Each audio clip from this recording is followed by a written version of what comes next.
नमस्कार, मैं हंसू खान। दिन भर की खबरों में सबसे पहले डालते नजर आज के मुख्य समाचारों पर। टाउन बिहारी बस्ती से अतिक्रमण हटाएगी नगर परिषद, मकानों पर लगाए गए लाल निशान। घर लौट रहे बाइक सवार की हत्या के मामले में आरोपियों की गिरफ्तारी नहीं होने से ग्रामीणों ने एसपी कार्यालय पर किया प्रदर्शन। बिना तोल के आंगनबाड़ी केंद्रों पर बांटा जा रहा बच्चों के लिए पोषाहार, कम होता है तो लोग करते हैं हंगामा। सांसद निहाल ने संसद में उठाया हनुमानगढ़ में वॉशिंग लाइन बनाने का मुद्दा। अब खबरें विस्तार से। टाउन के वार्ड 45 बिहारी बस्ती एसटीपी पंप हाउस के पास से अतिक्रमण हटाने की तैयारी नगर परिषद ने कर ली है। नगर परिषद की टीम ने यहां निवास कर रहे लोगों को कुछ माह पहले ही नोटिस भेज दिए थे। वहीं गुरुवार को घरों पर लाल निशान लगाकर चिन्हित भी कर दिया गया।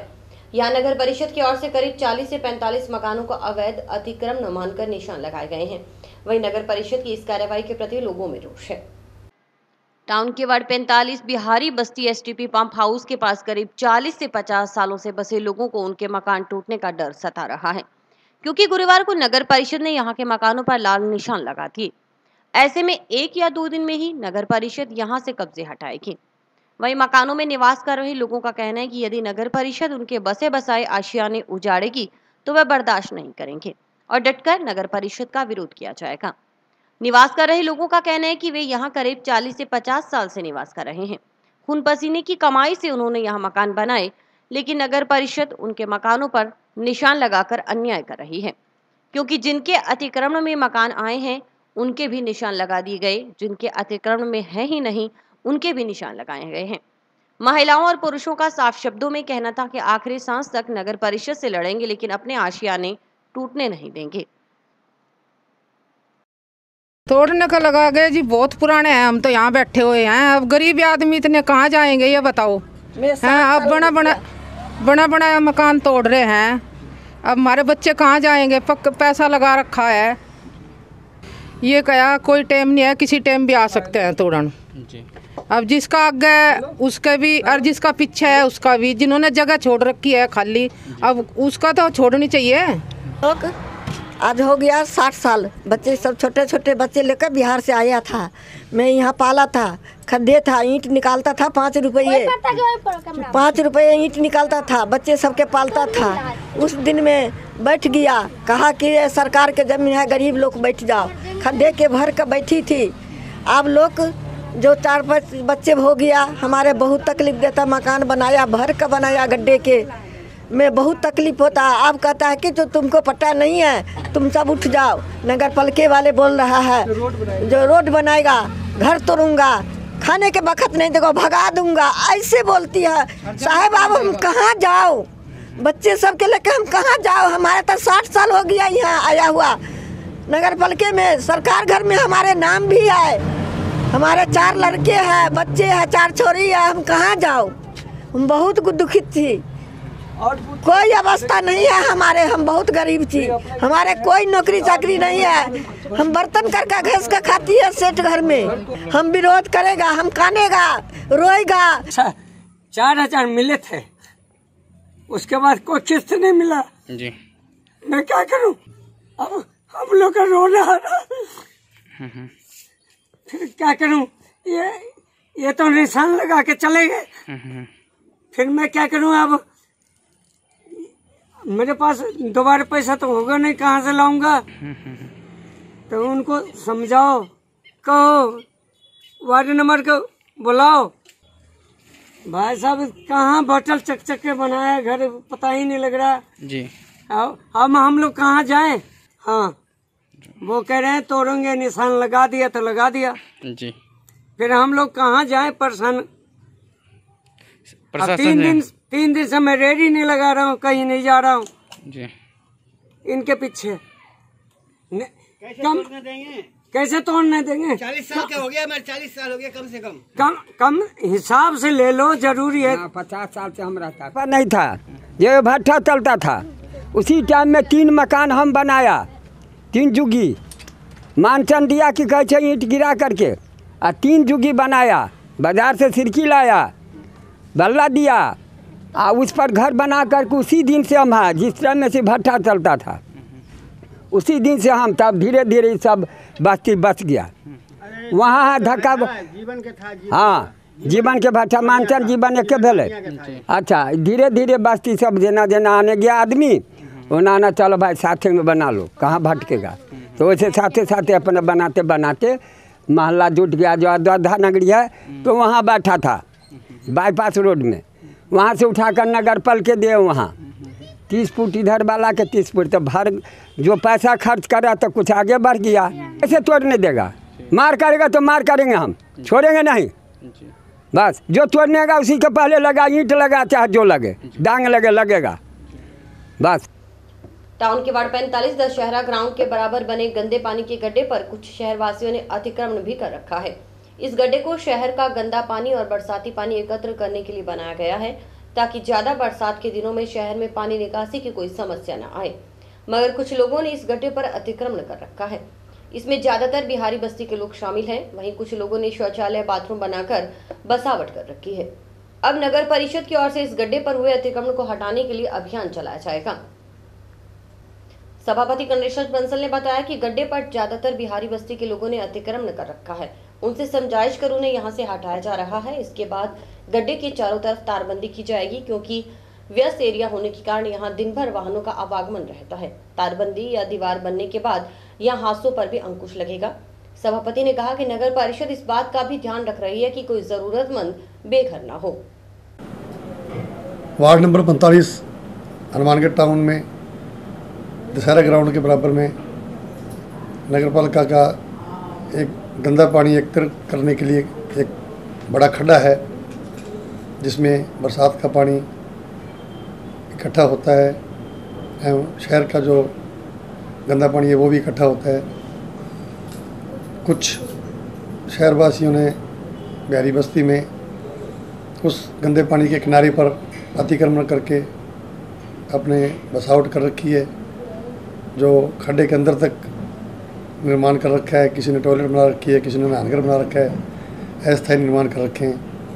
नगर परिषद के द्वारा जो डोले पर जो बसे हुए बिहारी बस्ती के लोग हैं, उन्होंने जो ज़्यादा अतिक्रमण कर रखा है, उनके पीछे सड़क बनाकर और खड्डे की साइड में दीवार का निर्माण किया जाएगा एवं तारबंदी की जाएगी, ताकि कोई दुर्घटना भी नहीं घटे एवं गंदे पानी को एकत्रित करने के लिए जो खड्डा है वो भी सुरक्षित रहे, किसी प्रकार अतिक्रमण न हो। गरीब तबके के लोग हैं सर, बहुत पुराने बसे हुए हैं। कोई जो पुराने बसे हुए हैं वो ऑलरेडी स्थापित हो चुके हैं, लेकिन जो ये आगे के आगे अतिक्रमण कर रहे हैं वो अतिक्रमण ज़्यादा नहीं होने दिए जाएंगे। जो कोई इस बात का ध्यान रखा जाएगा कोई बेघर नहीं हो, लेकिन जो अतिक्रमण है उन्हें हटाए जाएंगे। टाउन के गांव 32 SSW में बाइक पर घर लौट रहे एक जने की हत्या कर शव नरमे की फसल में फेंकने के मामले में आरोपियों की गिरफ्तारी नहीं होने से ग्रामीणों में रोष है। ग्रामीणों ने नायक समाज ने SP कार्यालय पर विरोध प्रदर्शन किया। गांव 32 SSW में बाइक पर घर लौट रहे युवक की हत्या के प्रकरण में पुलिस ने आरोपियों को गिरफ्तार नहीं किया है। सुनवाई नहीं होने से गुस्साए लोगों ने गुरुवार को SP कार्यालय पर जमकर प्रदर्शन किया। SP कार्यालय के मुख्य गेट पर पहुंचे लोगों ने जमकर पुलिस प्रशासन के खिलाफ नारेबाजी की। इस दौरान लोगों ने गेट से कार्यालय में प्रवेश करने का जबरन प्रयास भी किया, लेकिन पुलिस बल ने उन्हें रोका। इस दौरान काफी देर तक तनातनी होती रही। नाराज ग्रामीण गेट के आगे धरने पर ही बैठे रहे। ग्रामीणों का कहना था कि 10 दिन बीत जाने के बाद भी पुलिस द्वारा कोई कार्रवाई नहीं की गई और न ही आरोपियों को गिरफ्तार किया गया है। अगर आरोपियों की गिरफ्तारी नहीं होती तो ग्रामीण और नायक समाज को उग्र आंदोलन करना पड़ेगा। इस संबंध में समाज के नारायण राग क्या बोले, आप खुद सुनिए। पुलिस प्रशासन होश में आओ, होश में आओ, होश में आओ। पुलिस प्रशासन होश में आओ, होश में आओ, होश में आओ।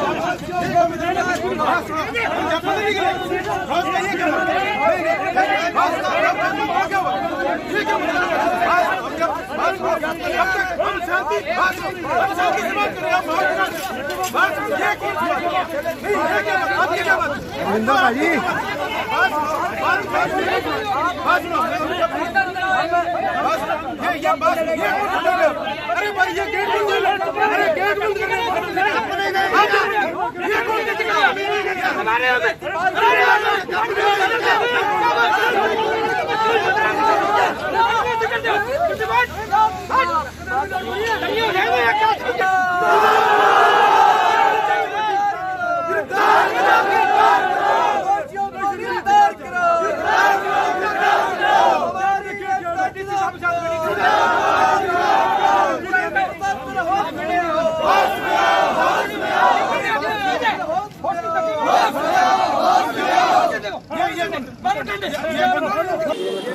आज से 10 दिन पूर्व 30 SSW एक खेत के अंदर मदन नाम के व्यक्ति की हत्या होगी और उसके इर्द गिर्द भी सबूत मिले और एक दिन पहले मुलजिमा जो है वो धमकी भी दे के गए, लेकिन उसके उपरांत 10 दिन से अभी तक पुलिस उसके घर पे जाकर कोई बयान नहीं लिया, ना कोई तफ्तीश करी। और ये कहा जाता है बार बार पुलिस के द्वारा कि भी अभी 10वां हो जाए 12वां हो जाए। ठीक है, आज हम SP मैडम से मांग करने के लिए अभी 10 दिन से अभी तक कोई किसी ने ना कोई जाके वहाँ गाँव में जाके कोई पता किया है, ना कोई पुलिस ने कोई कार्रवाई की है।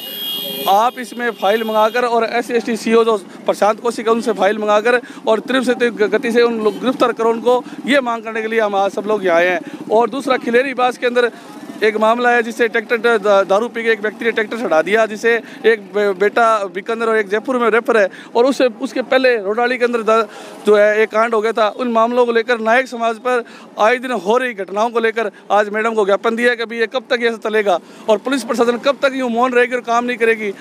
आज तो 2 टूक शब्दों में कहा है कि मैडम इन पर विराम लगाएं और अपने पूरे जिले की पुलिस प्रशासन को जो है अलर्ट करें कि भी ऐसे मामलों को तुरंत गिरफ्तारी होनी चाहिए।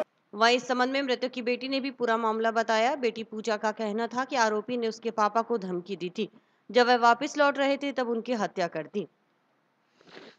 उन्होंने धमकी दी थी, हमें पापा को धमकी दी थी। पापा धमकी देने के बाद पापा काम पे चले गए। पापा काम पे गए थे तब वो अपने घर पे चला गया। शाम को जब लौट रहे थे पापा की हत्या कर दी उन्होंने। उनके पीछे गाड़ियाँ भी लगाई थी 3। हमें मौसा जी ने फ़ोन किया था पर हमें नहीं पता था, पर हमें तो बताया नहीं मौसा जी ने, पर हमारे भैया को बताया था कि ये बात हो गई है। तो फिर मौसा भैया और चले गए। कोई विवाद था क्या कोई उनसे? वो पता नहीं, वो पता नहीं हमें। आंगनबाड़ी केंद्रों पर बच्चों के लिए बांटे जा रहे चावल और दाल का तोल अंदाजे से ही किया जा रहा है, यानी केंद्र संचालकों के पास न तो तकड़ी बट्टा है और न ही कांटा। ऐसे में जहां केंद्रों पर आने वाले लोग कम तोल पर विरोध करते हैं, वहीं आंगनबाड़ी केंद्र संचालक खुद को ठगा सा महसूस करते हैं। ऐसा ही मामला टाउन के वार्ड 45 में आंगनबाड़ी केंद्र 35A पर सामने आया है। सरकार की तरफ से आंगनबाड़ी केंद्रों पर वितरित किए जा रहे दाल और चावल भले ही सरकार ने निर्धारित तोल के हिसाब से तय कर दिए हैं, लेकिन हैरानी की बात यह है कि केंद्रों पर इन्हें तोलने तक की व्यवस्था नहीं। गुरुवार को टाउन के वार्ड 45 में महिलाओं ने केंद्र पर चावल और दाल कम तोलने पर हंगामा कर दिया। आखिर में आक्रोशित महिलाओं ने पार्षद को मौके पर बुलाया और पोषाहार में मिल रहे दाल और चावल का वजन मापा तो वह किसी में 1 किलो तो किसी में आधा किलो तक कम पाया गया। इस पर पार्षद ने संबंधित आंगनबाड़ी संचालक को इसके लिए पाबंद किया। वहीं वार्ड की महिलाओं का कहना था कि वार्ड में हमेशा से ही इस तरह चावल और दाल कम तोल में हमें दिया जाता है, जबकि सरकार हमारे लिए पूरा उपलब्ध करवाती है, लेकिन आंगनबाड़ी संचालिका इसमें घोटाला कर रही हैं। महिलाओं ने कहा कि यदि ऐसा ही चलता रहा तो वह कानूनी कार्रवाई करेंगे।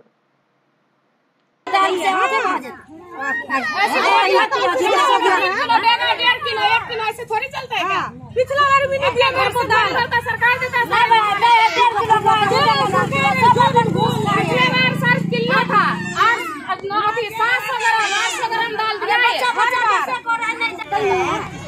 नहीं देना तो साफे बंद कर दे, देना तो पूरा दे। अगली बार ले लेना, अगली बार दिया ही नहीं। एक दिन मारता है, दूसरा दिन मारता नहीं। इतनी बड़ा मोहल्ला 2 दिन 3 दिन चलाना चाहिए था। इतना कम है, 1.5 किलो है। 1.5 किलो तो है ही, 2 किलो है ही नहीं दाल, वजन से दिखता है। देख लो जाका इतनी है 2 किलो दाल। चल मेरे साथ 50 ग्राम तब ये करो 550 ग्राम कम। 4 के 4.5 किलो 2 किलो बाट है और 2 किलो नमक है, 4 किलो बाट लगा हुआ है। हंगामा हम लोग कर रहे हैं इसलिए हमारे जो सरकार तरफ से राशन मिल रहा है ये पूरा नहीं दे रहा है। हमारे क्यों नहीं दे रहा है? जहाँ मेरे सबके 3 किलो आता है सामान 1 किलो देता है। ये घोटाला कर रहा है सारा सामान। जो अभी भी 3 किलो आया है 2.5 किलो माल दे रहा है, आधा किलो कम है। फिर ये माल कहाँ जा रहा है सारा? एक लेडीज का आधा किलो काट लिया तो माल कहाँ जा रहा है? हमारे तो पूरा चाहिए। सरकार दे रहा है सामान तो हमारे पूरा चाहिए, नहीं तो हम कानून कार्रवाई इन पर करेंगे। आंगनबाड़ियाँ सीमा देवी बांट रहा है, जब हम बोलते हैं तो कहता नहीं क्या करेगा तू, मैं नहीं दे सकता, तुम्हारे नाम काट दूंगा। तू कौन है बोलने वाला बीच में? हम किसी का कम दूं ज्यादा दूं? हाँ बुलाए हमने, क्या पार्षद है? कह रहा पूरा 2 दाल, वो दे ही नहीं रहा है। 2 किलो दाल और 2 किलो चावल, जिसमें आधा किलो कम है दाल। हर बार ऐसे करती है। पिछले बार 1 किलो दिया तो उसमें 700 ग्राम कम, 700 ग्राम था, 300 ग्राम कम है उसमें से दाल। तो लाने गए थे तो ला के आए, वापस लेके आए, आधा किलो कम है। तो अभी आपसे बात हुई इनकी, क्या कह रही है? दिया वापस, अभी आधा किलो दिया बस। वापस और दिया? करूंगी तो ये भी नहीं हाँ, बोला शिकायत करूंगी तो बच्चों को नाम काट दूंगी और नहीं दूंगी दाल, जिसको बोला ना बुला लो। मैं सूचना मिली थी कि आंगनबाड़ी में जो बच्चे का राशन मिल रहे हैं उसमें वजन में कमी है। फिर मैंने मौके पर आया, उसकी जांच करी तो थोड़ी बहुत कमी मिली, उसको मैंने दुरुस्त करवा दिया। मेरे को जो सूचना मिली थी मैं मौके पर आया था। तो आपने तौलाया भी? हाँ बिल्कुल, मैंने वजन कराई, उसमें थोड़ी बहुत की अंतर आई, उसको मैंने सही करवा दिया। चावल और दाल के तोल को लेकर जब रिपोर्टर ने पूरी पड़ताल की तो पता चला कि यहाँ तो अटकलों से दाल चावल तोले जाते हैं। यानी केंद्र पर एक डिब्बा लगा रखा है जो भर दिया जाता है और उसी हिसाब से वितरित कर दिया जाता है। यानी उसमें कभी कम चला जाता है तो कभी ज्यादा। यानी केंद्र पर कांटे से दाल चावल तोलने की कोई व्यवस्था है ही नहीं। ऐसे में केंद्र संचालक भी परेशान हैं। उनका तो यह कहना है कि पहले तो पैकेट विभाग की ओर से दिए जाते थे, लेकिन अब तो वह भी खुले में चावल और दाल भेजते हैं, उसमें भी कुछ कम वजन आता है। आंगनबाड़ी केंद्र की संचालिका सीमा भाटी ने क्या कहा, सुनिए। सर, जो हमें पोषाहार दिया जा रहा है, पहले तो पैकिंग आई थी, एक बार पैकिंग आई थी, उसके बाद पैकिंग नहीं आई है। जैसे खुले चावल आ रहे हैं तो खुले कट्टों के अंदर भी 2-2.5 किलो के समथिंग कम आ रही है। जैसे 50 किलो का है तो 48, 47.5 के समथिंग आ रही है। और जो महिलाओं को दे रहे हैं उनमें फिर हम कैसे कटौती कर सकते हैं? अगर कटौती करके दें तो महिलाएं वो उठाती है भी हमें कम क्यों दिया गया है। तो सरकार से यही दरख्वास्त करती हूँ और हमारे अधिकारियों से यही दरख्वास्त करती हूँ कि हमें पैकिंग दे या तो पूरी, या फिर हमें सेंटर पे तकड़ी बट्टे का व्यवस्था की जाए। हम लोग कहाँ से लाएं तकड़ी बट्टा? अगर 5 ग्राम 10 ग्राम कम जाता है तो महिलाएं आवाज़ उठाती है, तो इससे हम लोगों को दिक्कत आती है। आप लोगों से अनुरोध है भी हमें या तो पैकिंग दी जाए, नहीं दी जाए तो हमें सेंटरों पे तकड़ी बट्टे की व्यवस्था की जाए ताकि महिलाओं को हम पूरा राशन अच्छे से उनके विश्वास के साथ दे सकें। यह हाल तो एक आंगनबाड़ी केंद्र का है। तमाम केंद्रों पर भी इस तरह की समस्याएं रोज आती हैं, लेकिन इनका हल नहीं हो पाता। बहरहाल यही कहा जा सकता है कि सरकार योजनाएं तो कई बनाती है, लेकिन उसका लाभ जमीनी स्तर पर आमजन को क्यों नहीं मिल पाता? इस सवाल का जवाब शायद किसी के पास नहीं। सांसद निहाल चंद ने लोकसभा में शून्यकाल के दौरान हनुमानगढ़ जिले में रेलवे की करीब 300 एकड़ खाली पड़ी जमीन पर वॉशिंग लाइन का निर्माण और 200 केवी का सोलर सिस्टम स्थापित करने की मांग के साथ मुद्दा उठाया है। सांसद ने सदन में बताया कि स्थानीय निवासियों की ओर से हनुमानगढ़ में वॉशिंग लाइन के निर्माण की मांग काफी लंबे समय से की जा रही है और इस मुद्दे को लेकर उनका कई बार रेल मंत्री और रेल विभाग के मध्य पत्राचार भी हुआ है, लेकिन अभी तक इस पर कोई सुनिश्चित कार्रवाई नहीं हो सकी। हनुमानगढ़ के लिए राहत की खबर है कि सांसद निहाल चंद ने संसद में अवगत करवाया कि जंक्शन में करीब 300 एकड़ रेलवे भूमि पर रेलवे वॉशिंग लाइन का निर्माण कर इसको रेलवे हब के रूप में विकसित किया जा सकता है। साथ ही सोलर ऊर्जा स्थापित करने से ऊर्जा को बचाकर रेलवे के खर्चों को कम भी किया जा सकता है। इसके साथ ही सांसद ने उत्तर रेलवे के फिरोजपुर रेल मंडल के अमृतसर रेलवे स्टेशन से वाया श्रीगंगानगर होती हुई बीकानेर तक गरीब रथ रेलगाड़ी के संचालन शुरू करने, हावड़ा श्रीगंगानगर, हावड़ा उद्यान आबाद तूफान एक्सप्रेस को स्थायी रूप से बंद नहीं करते हुए इस रेल सेवा को सुचारू रूप से चलाए जाने का आग्रह भी किया। आपके माध्यम से केंद्र सरकार का ध्यान मैं मेरे लोकसभा क्षेत्र की तरफ दिलाना चाहूँगा। अध्यक्ष महोदय, जिला हनुमानगढ़ में एक वॉशिंग लाइन का निर्माण किया जाना बहुत आवश्यक है। बठिंडा जंक्शन जो हनुमानगढ़ जंक्शन से करीबन 80 किलोमीटर दूरी पर है, लेकिन हनुमानगढ़ में वॉशिंग लाइन नहीं है। यहाँ पर 300 बीघा की जमीन रेलवे की भी पड़ी है और वहाँ पे सोलर प्लांट लगाने के लिए मैं सरकार से आग्रह करना चाहूँगा। अध्यक्ष महोदय, उत्तर रेलवे के फिरोजपुर रेल मंडल ने अमृतसर से श्रीगंगानगर होते हुए बीकानेर तक एक रेल लाइन की स्वीकृति प्रदान की थी, एक गरीब रथ रेलगाड़ी की स्वीकृति प्रदान की थी, उसका भी संचालन नहीं हुआ है। और अध्यक्ष महोदय, आपके माध्यम से मैं केंद्र सरकार से आग्रह करूंगा कि पूर्वी रेलवे द्वारा संचालित यह गाड़ी 13,007 और 13,008 हावड़ा श्रीगंगानगर, हावड़ा उद्यानाबाद एक्सप्रेस तूफान रूप से जो सबसे रेल पुरानी चल रही थी, उसको विभाग ने बंद करने का प्रस्ताव किया है, जो बिल्कुल उचित नहीं है। मेरे संसदीय क्षेत्र से चलने वाली यह रेल सेवाएं बहुत पुरानी है। मैं आपके माध्यम से केंद्र सरकार से आग्रह करूंगा कि इन पे केंद्र सरकार ध्यान देगी। बहुत बहुत धन्यवाद। सितंबर माह में कोरोना वायरस का संक्रमण तेजी से फैला, लेकिन हालात यह है कि स्वास्थ्य विभाग सही आंकड़े बता लोगों को जागरूक करने के बजाय अब आंकड़े छिपा रहा है। बुधवार को जिले में 46 नए पॉजिटिव रोगी मिले, लेकिन विभाग की ओर से जारी स्टेट और जिला स्तरीय स्वास्थ्य बुलेटिन में महज 8 नए पॉजिटिव बताए गए। वहीं गुरुवार को भी जिले में नए पॉजिटिव केस आए, लेकिन विभाग की तरफ से यह जानकारी किसी ने उपलब्ध नहीं करवाई। इन दिनों कोरोना के आंकड़े बढ़ रहे हैं, लेकिन जिला स्तर से लेकर राज्य स्तर तक आंकड़ों को छिपा कोरोना मैनेजमेंट किया जा रहा है। सितंबर में एकाएक कोरोना संक्रमितों की संख्या बढ़ने के कारण डरी सरकार और चिकित्सा एवं स्वास्थ्य विभाग ने कोरोना संक्रमितों को लेकर सही अपडेट जिला स्तर पर सार्वजनिक करने से मना कर दिया। हालात यह है कि पिछले 5 दिनों से रोजाना की ब्रीफिंग स्थानीय स्तर पर स्वास्थ्य विभाग की ओर से कम संख्या बताते हुए की जा रही है।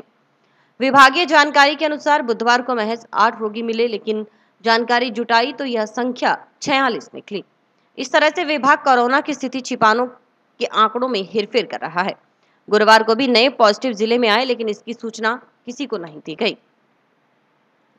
भीम आर्मी की तरफ से राष्ट्रपति के नाम ज्ञापन कलेक्टर को सौंपा गया। भीम आर्मी कार्यकर्ताओं ने चेतावनी दी कि यदि सरकार की ओर से लागू किए जा रहे काले कानून वापस नहीं लिए गए तो भीम आर्मी उग्र आंदोलन करेगी। निजीकरण बंद करने, युवाओं को रोजगार देने, SC ST OBC माइनॉरिटी को आरक्षण देने सहित विभिन्न मांगों को लेकर भीम आर्मी कार्यकर्ताओं ने गुरुवार को कलेक्टर को ज्ञापन सौंपा। इसमें बताया गया कि युवाओं को रोजगार नहीं देकर सरकार युवाओं के साथ कुठाराघात कर रही है, जिसे बर्दाश्त नहीं किया जाएगा। उन्होंने हाल ही में लागू किए गए कृषि अध्यादेशों को भी वापस लेने की मांग की।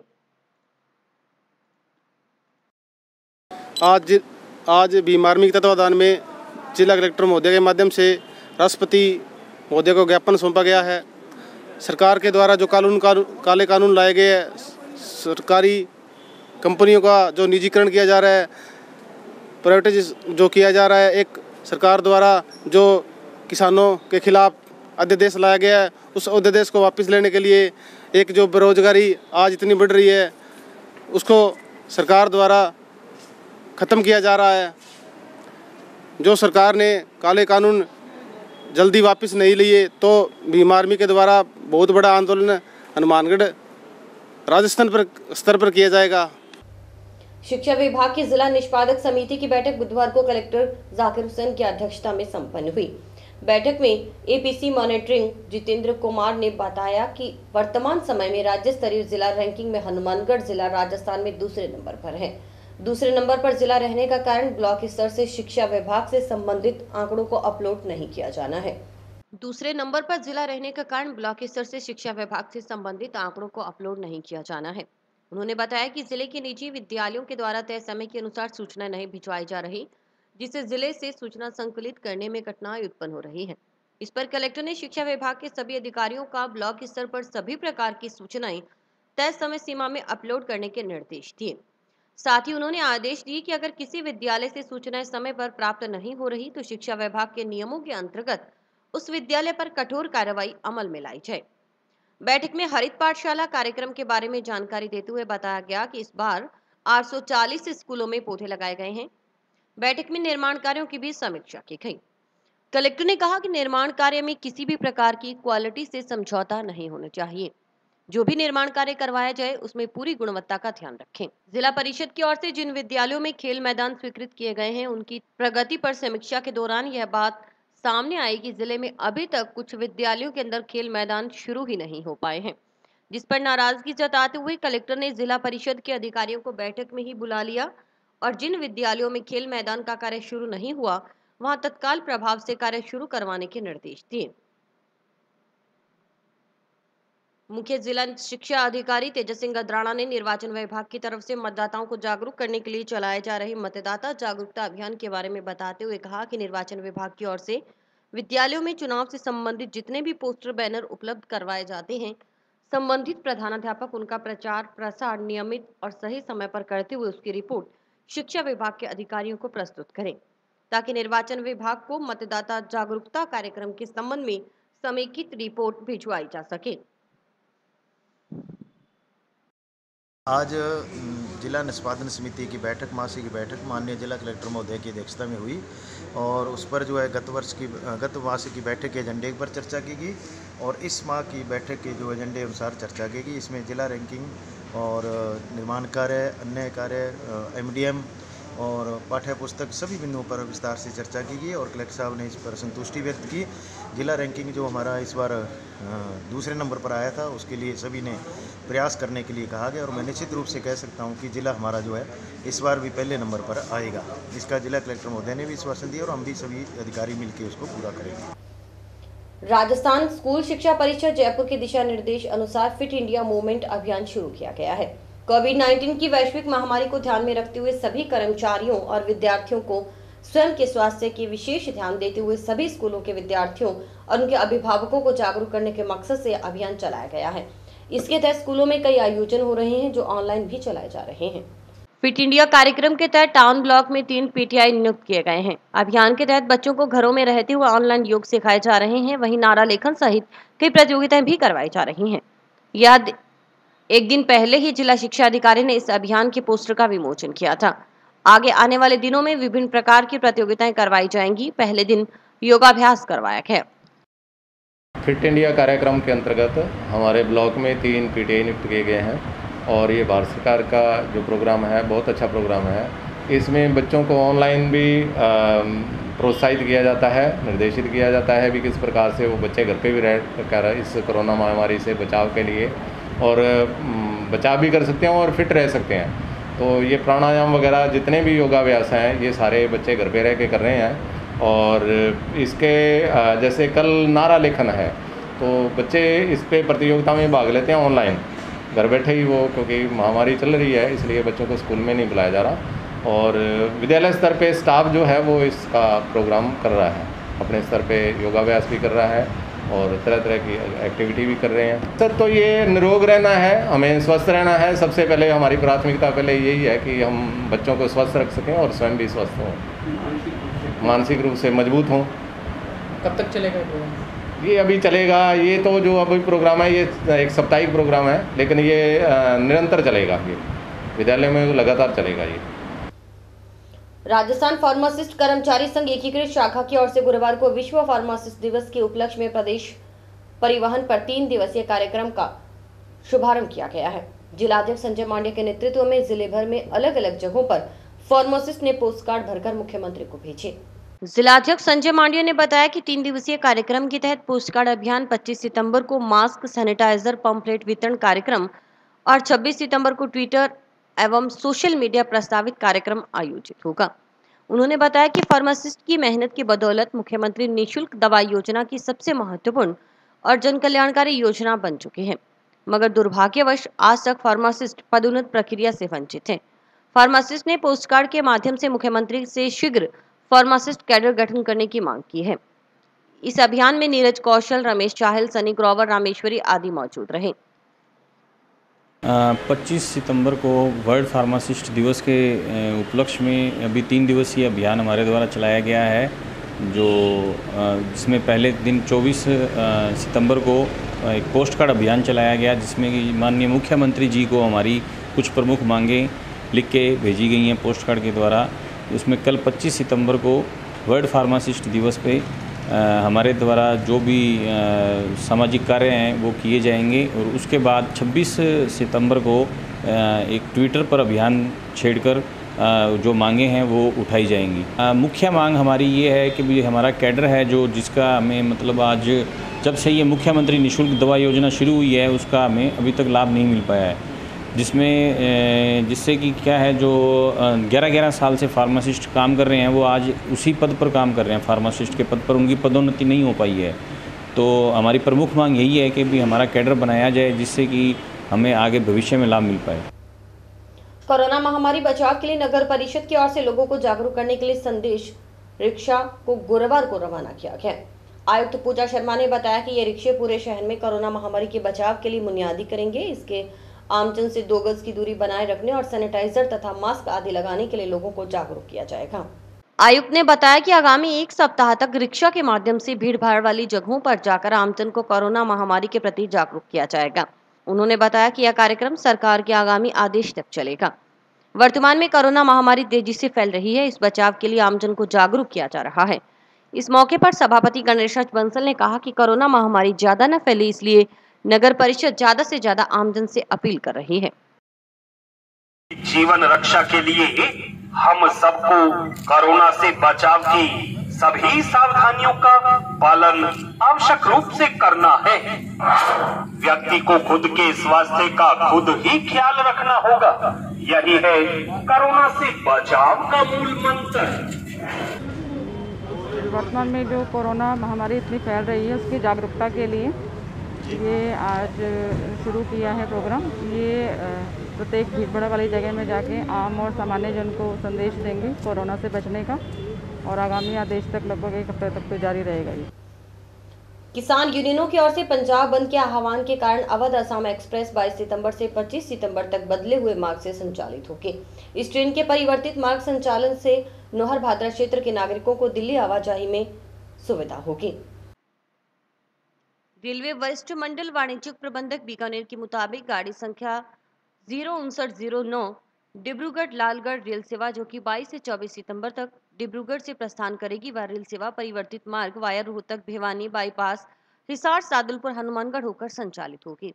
गाड़ी संख्या 05910 लालगढ़ डिब्रूगढ़ रेल सेवा जो कि 24 से 25 सितंबर को लालगढ़ से प्रस्थान करेगी, वह रेल सेवा परिवर्तित मार्ग वाया हनुमानगढ़ सादुलपुर हिसार भिवानी बाईपास रोहतक होकर संचालित होगी।